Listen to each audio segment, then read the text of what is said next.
नमस्कार साथियों, आप सभी का बहुत बहुत स्वागत है। साथियों, आज की इस वीडियो में हम शाला दर्पण पोर्टल पर विद्यार्थी प्रमाणीकरण मॉड्यूल जो हाल ही में शुरू किया गया है उसके बारे में बात करने जा रहे हैं। इसमें विद्यार्थी का आधार, जनाधार, बैंक डिटेल, फ़ोन नंबर आदि का ऑथेंटिकेशन हमें किस प्रकार करना है। तो आइए साथियों जानते हैं स्टूडेंट ऑथेंटिकेशन प्रोसेस किस प्रकार हमें कंप्लीट करनी है। चलिए साथियों वीडियो को शुरू करते हैं। Subscribe now and press the bell icon. Never miss an update.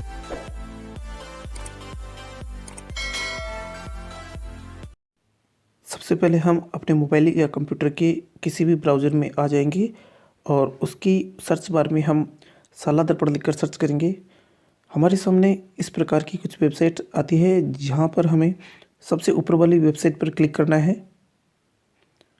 जैसे ही हम क्लिक करते हैं तो कुछ इस प्रकार से शाला दर्पण की वेबसाइट हमारे सामने खुलकर आ जाती है, जहाँ ऊपर लॉगिन बटन पर जैसे ही हम क्लिक करेंगे तो कुछ इस प्रकार से लॉगिन पेज हमारे सामने खुल जाएगा। यहाँ पर हमें अपने विद्यालय की आईडी और पासवर्ड डालकर दिए गए कैप्चा भरने के बाद लॉगिन बटन पर जैसे ही क्लिक करेंगे तो कुछ इस प्रकार से लॉगिन हो जाएंगे। लॉगिन हो जाने के बाद में हमें दिए गए 3 लाइनों पर क्लिक करना है। जैसे ही हम यहाँ पर क्लिक करते हैं तो हमारे सामने कुछ इस प्रकार से टैब खुल जाते हैं, जिनमें से हमें विद्यार्थी वाले टैब पर क्लिक करना है। इसके बाद विद्यार्थी टैब से रिलेटेड काफ़ी सारे मॉड्यूल हमारे सामने आते हैं, जिनमें से छात्र प्रमाणीकरण वाले मॉड्यूल पर हमें क्लिक करना है। जैसे हम क्लिक करते हैं तो एक नया पेज हमारे सामने कुछ इस प्रकार से खुलता है। सभी बच्चों के आधार, जनाधार, बैंक एवं कॉन्टैक्ट डिटेल्स के लिए एंट्री सुनिश्चित करें। यहाँ पर हमें जानकारी भर लेनी है। सबसे पहले हमारे सामने सेशन आता है, उसके बाद हमें क्लास का चुनाव कर लेना है। कक्षा का चुनाव कर लेने के बाद में हमें सेक्शन का चुनाव कर लेना है। इसके बाद शो स्टूडेंट्स वाले बटन पर हमें क्लिक करना है। जैसे हम क्लिक करते हैं तो एक नया पेज हमारे सामने कुछ इस प्रकार से खुलकर आता है, जहाँ पर हमें स्कूल ऑथेंटिकेशन स्टेटस समरी दिखाई देती है। उस कक्षा में कितने बच्चों का नामांकन है, उनमें से हमने अब तक कितने बच्चों का आधार, जनाधार आदि का ऑथेंटिकेशन कर लिया है। उसके बाद हमारे सामने नीचे की तरफ यहाँ पर ऑथेंटिकेशन बटन डिस्क्रिप्शन ये दिया गया है, जिसमें जो संबंधित बटन है उसके संकेतांक दिए हुए हैं। इन सभी बटनों को एक बार अच्छे से समझने के बाद में हम नीचे की तरफ स्क्रॉल करते हैं और हमारे सामने उस कक्षा के बच्चों की लिस्ट इस प्रकार से खुल जाती है। यहाँ पर हमें विद्यार्थी की 4 प्रकार की जानकारियों को भरना है। सबसे पहले जनाधार डिटेल, फिर आधार डिटेल, बैंक विवरण और मोबाइल नंबर। एक एक करके हमें इन सभी डिटेल को भर लेना है। तो इसलिए सबसे पहले हम जनाधार वाली डिटेल को कंप्लीट करेंगे। तो यहाँ पर क्लिक करते हैं। जैसे हम यहाँ पर क्लिक करते हैं तो कुछ इस प्रकार का एक पॉपअप विंडो हमारे सामने खुल जाता है। यहाँ पर हमें जनाधार नंबर डालने हैं और यहाँ पर हमें जनाधार मेंबर आईडी डालने हैं। इसके लिए हमें क्या करना है, यहाँ ऊपर आ जाना है और हमें यहाँ पर क्लिक करना है, क्लिक हियर टू नो जनाधार डिटेल्स। जिसे में क्लिक करेंगे तो हमारे सामने कुछ इस प्रकार का पेज आएगा। इसके लिए हमें जिस भी बच्चे का जनाधार नंबर और मेंबर नंबर जानना है, उसके लिए यहाँ से जो अंतिम कॉलम में दिए गए आधार नंबर है उसे कॉपी कर लेंगे। कॉपी कर लेने के बाद में हम वापस उसी पेज में आ जाएंगे और यहाँ पर आके उस आधार नंबर को पेस्ट कर देंगे। इसके बाद नीचे गेट जनाधार डाटा यहाँ पर हमें क्लिक करना है।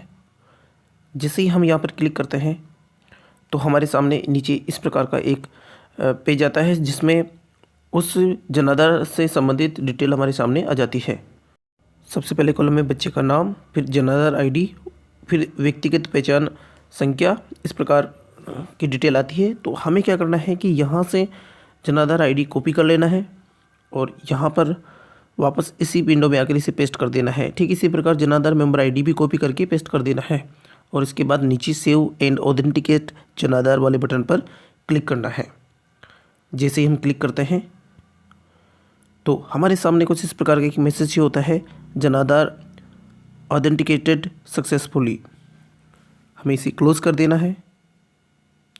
जैसे ही हम इसे क्लोज़ करते हैं तो हमारा जो पहला ऑप्शन है जनाधार ऑथेंटिकेशन वाला, वो राइट टिक हो जाता है। इसके बाद हमें आधार ऑथेंटिकेशन वाले बटन पर क्लिक करना है और विद्यार्थी का आधार ऑथेंटिकेशन करने के लिए इस प्रकार की एक छोटी सी पॉपअप विंडो खुल जाती है। इस पर हमें बच्चे का आधार नंबर एंटर करना है और सेव इन ऑथेंटिकेट आधार पर क्लिक करना है। जैसे ही हम क्लिक करते हैं तो हमारे सामने ये पेज कुछ इस प्रकार से खुल जाता है और एक छोटा सा मैसेज हमारे सामने इस प्रकार से शो होता है, आधार ऑथेंटिकेटेड सक्सेसफुली। इस प्रकार हमने जनाधार और आधार का ऑथेंटिकेशन कंप्लीट कर लिया है। इसे हम क्लोज़ कर देंगे। क्लोज़ करने के बाद हम तीसरे नंबर वाले ऑप्शन पर, जहां पर विद्यार्थी की जो बैंक जानकारी है उसे हमें ऑथेंटिकेट करना है, इसके लिए हमें यहाँ पर क्लिक करना है। जैसे ही हम बैंक वाले ऑप्शन पर क्लिक करते हैं तो इस प्रकार की एक नई पॉपअप विंडो खुल जाती है। यहाँ पर विद्यार्थी की जनाधार से जुड़ा हुआ खाता शो होगा। अगर विद्यार्थी की जनाधार से किसी भी प्रकार का खाता लिंक नहीं है तो यहाँ पर जानकारी खाली आ जाएगी। हमें विद्यार्थी के खाते से संबंधित जानकारी को यहाँ पे फिलअप करके सेव कर देना है। इसके बाद इसे वेरीफाई कर देना है। ये ध्यान रहे कि विद्यार्थी के नाम का जो विवरण है और जन्मतिथि का विवरण है वो बिल्कुल ठीक और सेम होना चाहिए, तभी ये वेरीफाई होगा। इसके लिए हमें वेरीफाई वाले बटन पर क्लिक कर देना है। जैसे ही हम वेरीफाई वाले बटन पर क्लिक करेंगे तो विद्यार्थी की जो बैंक डिटेल से संबंधित जानकारी वो भी कुछ इस प्रकार से सत्यापित हो जाएगी और हमारे सामने इस प्रकार का एक मैसेज आता है, जनाधार बैंक वेरीफाइड सक्सेसफुली। इस प्रकार हम विद्यार्थी के जनाधार, आधार और बैंक से रिलेटेड जानकारियों को सेव कर पाते हैं।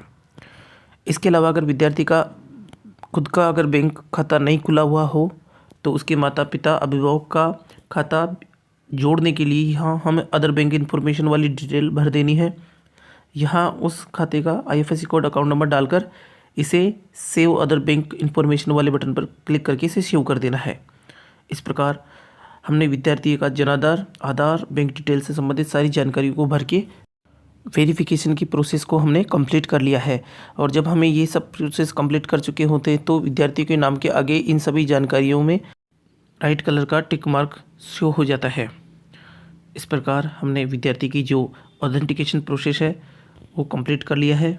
इसी प्रकार हमें सभी विद्यार्थियों का एक एक करके ये स्टूडेंट ऑथेंटिकेशन कर लेना है। अब हमें ऊपर चलना है और यहाँ पर जो दिए गए डैशबोर्ड में हमें पता लगता है हमारी कक्षा में कुछ 22 विद्यार्थी हैं। इनमें से हमने एक विद्यार्थी का जो आधार, जनाधार, बैंक अकाउंट और संपर्क से संबंधित जो जानकारी है उसको प्रमाणित कर दिया है। आज की वीडियो में बस इतना ही साथियों। अगर आपको वीडियो अच्छा लगा हो तो इसे लाइक करें, अपने अन्य साथियों के साथ शेयर करें और अगर अभी तक आपने हमारे चैनल को सब्सक्राइब नहीं किया हो तो प्लीज़ हमारे चैनल को सब्सक्राइब का बेल आइकन जरूर दबा लें।